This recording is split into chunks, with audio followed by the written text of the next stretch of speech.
வணக்கம் ஃப்ரெண்ட்ஸ். இன்றைக்கு நாங்கள் என்ன செய்ய போகிறோம்னா ரவையில் களி செய்ய போகிறோம். ரவையில் களியா எப்படி செய்கிறது வாங்கோ காணொளிக்கு போய் பார்ப்போம். ரவையை வந்து நாங்கள் முதல் அரிச்செடுப்போம். என்ன சொன்னால் சில வேளை வந்து எங்களுக்கு கஞ்சல் வர வாய்ப்புண்டு. ஸோ நாங்கள் அரிச்செடுப்போம். நான் வந்து 1.5 பேணி தான் எடுக்கிறேன். இந்த பேணியால் ஒரு பேணியும் இன்னும் ஒரு அரை பேணியும் வந்து போட்டுட்டு அரிச்செடுப்போம். வாங்க ஃப்ரெண்ட்ஸ்.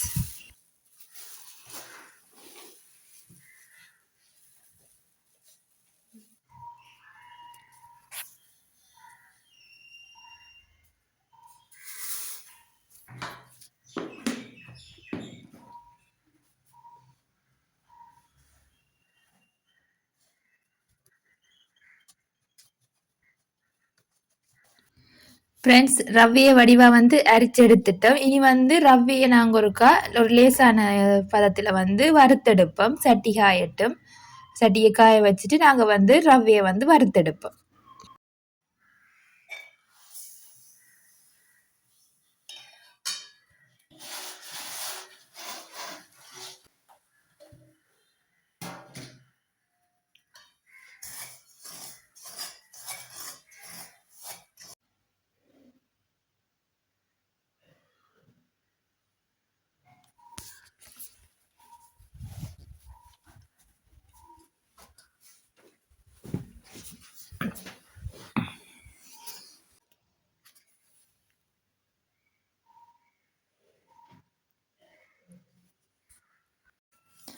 ரவை வந்து ஒரு லேசாக வறுத்தாலே காணும். நல்லா வறுக்க தேவையில்லை. ஓரளவு வந்து சின்ன சொல்ல கொஞ்சம் முருந்த தன்மையாக வர மாதிரி வந்து வறுத்தாலே காணும். நல்லா நிறைய நேரம் வறுக்க தேவையில்லை.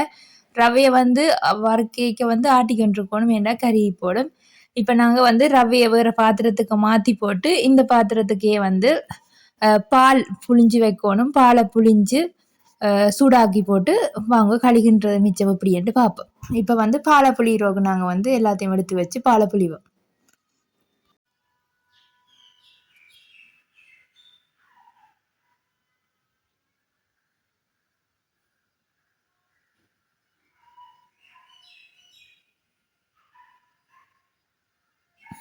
பால் வந்து புளிஞ்செடுத்துட்டோம்.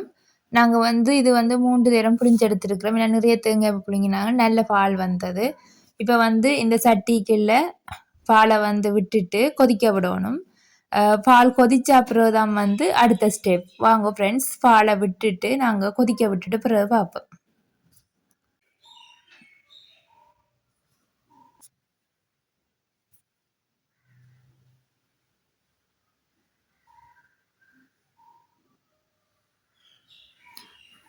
பாலை விட்டுட்டு ஃப்ரெண்ட்ஸ் வந்து கொதிச்சு வரட்டும். கொதிச்சு வந்த அப்புறம் வந்து நாங்கள் சீனி போடணும். பால் கொதிச்ச அப்புறம் சீனி போட்டு கலக்கி போட்டு பிறகு வந்து ரவையும் போட்டு கிண்டி போட்டு இறக்கினா ரவை களி ரெடி. ஓகே ஃப்ரெண்ட்ஸ், பாலை நான் கொஞ்சம் கிண்டி விடுவோம்.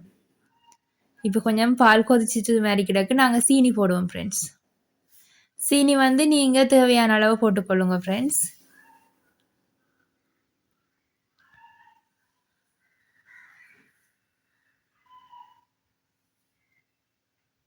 ஓகே, சீனியை போட்டுட்டு வந்து நான் அவருக்கா கிண்டி விடுவோம்.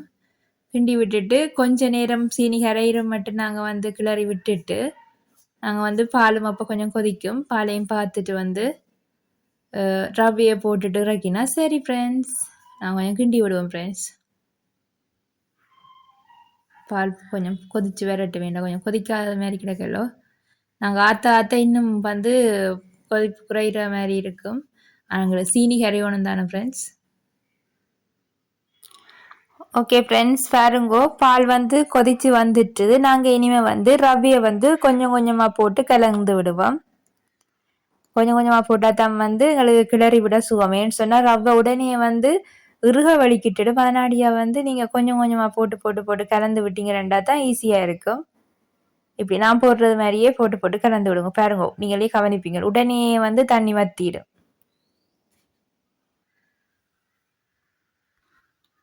பாருங்க ஃப்ரெண்ட்ஸ், கிண்ட கிண்ட அந்த பபிள்ஸ் வந்துட்டு இருக்குது பாருங்க ஃப்ரெண்ட்ஸ். என்கிட்ட வந்து நான் கிண்டா விட்டோம்டா கட்டி பத்தி போடும். கட்டி பத்தி நான் வந்து சாப்பிடக்க வந்து அது கட்டி கட்டியாக இருக்கும். சில பேருக்கு அப்படி இருக்கிறதும் பிடிக்கும். அந்த இடைகளில் கட்டிகள் இந்த ரவை வந்து உருண்டையாக இருக்கும். அதுவும் டேஸ்டாக தான் இருக்குது. நாங்கள் ஆனால் வடிவாக கிளறி விட்டால் தான் களியை நல்ல வடிவாக வரும் சாப்பிட்டா. ஓகே பாருங்க ஃப்ரெண்ட்ஸ், இப்போ நாங்கள் இதிலே வந்து அடுப்பை வந்து நிப்பாட்டலாம். ஏன்னு சொன்னால் இதுக்கு மேலே அடுப்பில் விட்டீங்கன்னா இன்னும் வந்து ரஃப்பா போடும் களி. நாங்கள் இப்போ அடுப்பை நிப்பாட்டி போட்டு ஃப்ரெண்ட்ஸ் ஒரு பாத்திரத்துக்கு மாற்றுவோம். பாருங்க ஃப்ரெண்ட்ஸ், நான் வந்து இது ஒரு தட்டு கோப்பையில் போட்டு வந்து டிசைன் பண்ணி இப்படி அடித்து வச்சிருக்கேன் ஃப்ரெண்ட்ஸ். பார்க்கவே வடிவாக இருக்குது. நீங்கள் இதுக்கு வந்து முந்திரி, நீங்கள் திராட்சை எல்லாம் இருந்தால் கூட போட்டுக்கொள்ளலாம் ஃப்ரெண்ட்ஸ். டேஸ்ட் பண்ணி பார்ப்போம். இன்னும் நீங்கள் நட்ஸ் அதுவல் போட்டால் வந்து இன்னுமே வந்து டேஸ்ட்டாக இருக்கும் ஃப்ரெண்ட்ஸ். வாவ் சூப்பர் ஃப்ரெண்ட்ஸ், நீங்களும் வந்து இதை வீட்டில் ட்ரை பண்ணி பார்த்துட்டு எனக்கு கமெண்ட்ல சொல்லுங்கள்.